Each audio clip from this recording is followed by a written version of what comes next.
The president's address tonight will cover a world of subjects, but one state governor decided he would talk about just one crisis when he gave his State of the State address to his legislature.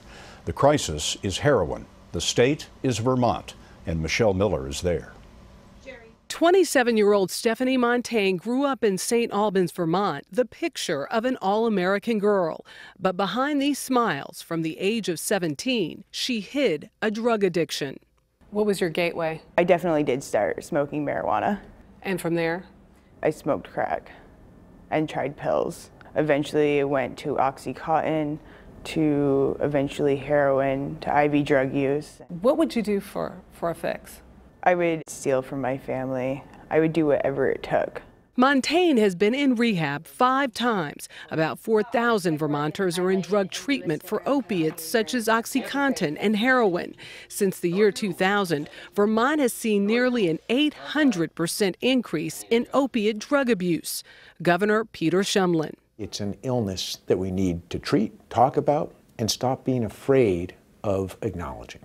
The two-term Democrat says devoting his entire State of the State speech was necessary because 80% of inmates in Vermont jails are there on drug-related charges. Serious crimes are up 46% over the past 5 years. And last year, heroin overdose deaths almost doubled.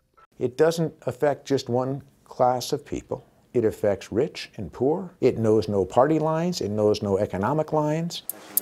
Access and demand have fueled a $2 million a week drug trade through the state. Vermont sits in the middle of the Northeast drug corridor. Dealers traveling between Philadelphia and Montreal have found small Vermont towns to be lucrative stops. If you can go and buy a bag of heroin for $5, $6 a bag, and you can sell it here for $20 to $30 a bag, you can understand the economic incentives for these dealers that come in here and prey on Vermonters and destroying their lives. Governor Shumlin is pushing for harsher penalties for dealers and help for addicts by putting them in treatment right away instead of jail. Montaigne, who was arrested 5 times in the past, says she's now clean and working at the Vermont teddy bear factory. In my addiction, I kept so many secrets, and I don't have to do that anymore. I can be proud of who I am today. Montaigne is no longer a prisoner to her addiction. The governor hopes to free his state from the same peril. Michelle Miller, CBS News, Montpelier, Vermont.